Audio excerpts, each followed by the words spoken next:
Welcome back to Generation Hoops. We are now on episode 6 of my 5 best cards that'll make you feel better about your own collection. So, we are on to the Grizzlies.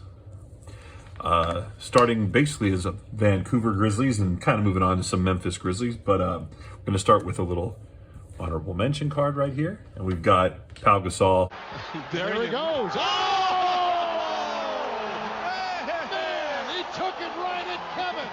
Didn't quite make the cut for today, but dude was a beast before he went, even before he went to the Lakers, which is why they were able to complete that puzzle and add him to Kobe and get a couple more titles out of it. So honorable mention, Pau Gasol. But number 5 on our cards today, and again, this one's not a really expensive card, but it's one that I like a lot. Who's this? Big Country. That's right, Big Country, Bryant Reeves.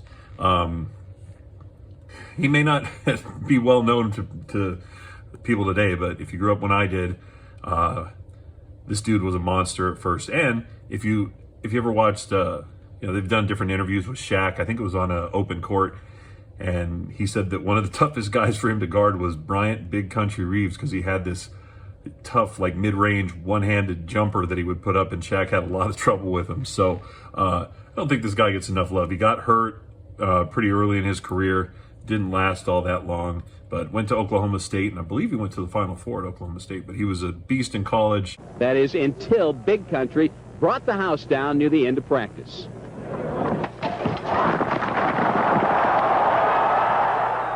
And he was really good for the Grizzlies in his first couple of years, and then sadly got hurt and trailed off. But number 5, Big Country.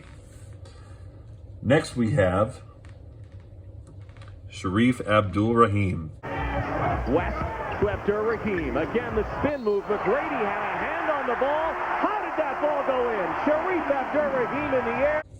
And this being a rookie card of his from Skybox Premium, but really like the card. And can we give a shout out to how great these early Grizzlies jerseys were? I mean, being a Suns fan, I love a lot of their jerseys from early on, but holy cow, I mean, like really the two Canada teams that came in with the Raptors and the Grizzlies, they just had dynamite jerseys. I still think they should rock these more often because, I mean, it looks good. They still should do it. But Shareef goes a little underappreciated. He's a pretty good scorer back in the day. Bounced around to a couple teams, but he was really tough for the Grizzlies when he first got on there. So if you haven't checked out his highlights from there, maybe you should. So that would be number 4. Now you're going to see a little bit of my bias showing here because I've got a few University of Arizona alums coming up on here. And so my next card is going to be this Damon Stoudemire Hardwood Classics. And it's got an authentic game-worn jersey. Now he's in a Blazers jersey, but this jersey is from when he played for the Memphis Grizzlies. Grizzlies and Mavs. Damon Stoudemire. Lob pass. Well, who needs the alley-oop when you can just throw it in the hoop? He's towards the end of his career. This dude, I mean, I watched him growing up, loved Damon Stoudemire. Nickname was Mighty Mouse. Here I come to save the day.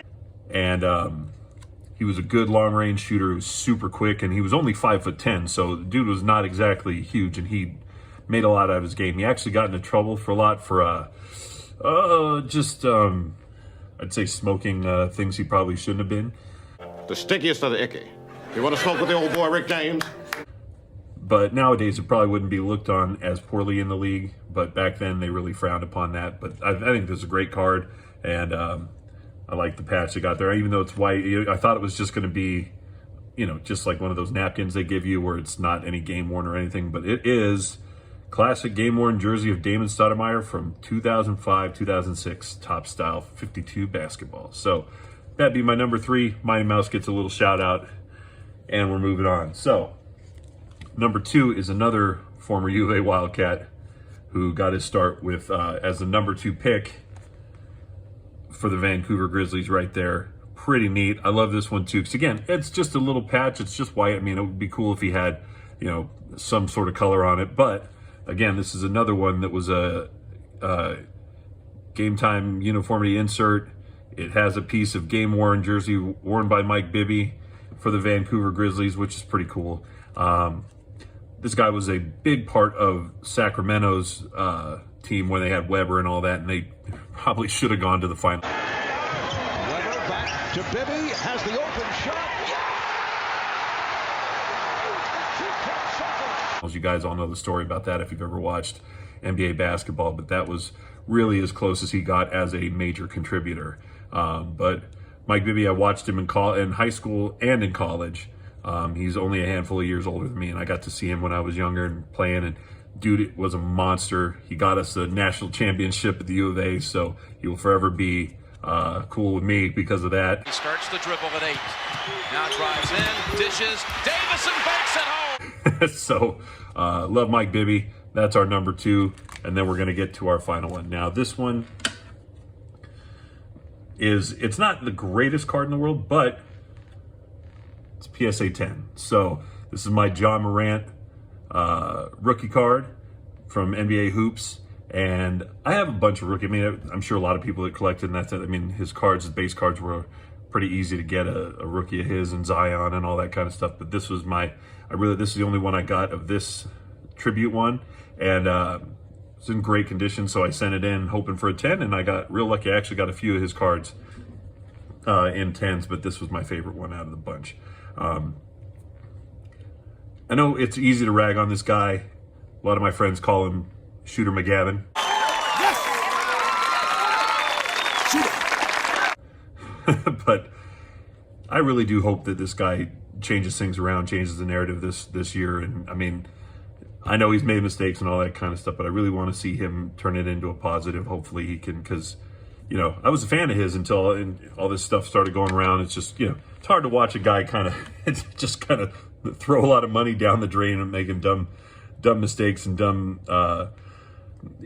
decisions all over the place. So sitting out for 25 games this year, maybe it'll teach him a lesson and he'll get back to doing what he does best, which is play basketball. Opening round series, Morant. Oh! A jawbreaker! So there we go. That's our 5 right there. And like I said, this is not one that's been around for a long time, so I don't have a ton of, like, again, high-end Grizzlies cards, but these are pretty good ones. I like the game-worn stuff in there, and you know, got some rookies all down below. So we'll be moving on to the H's next, so we'll have the Hawks coming up soon. So hopefully you stay tuned for that. We'll have another video coming out with another box of Mosaic that I got, because I had so much fun with the first one. I bought another one, and we're gonna open that soon. But thanks again for tuning in. Leave a like, subscribe, leave a comment down below if you like what you're watching, and we'll see you next time on Generation Hoops.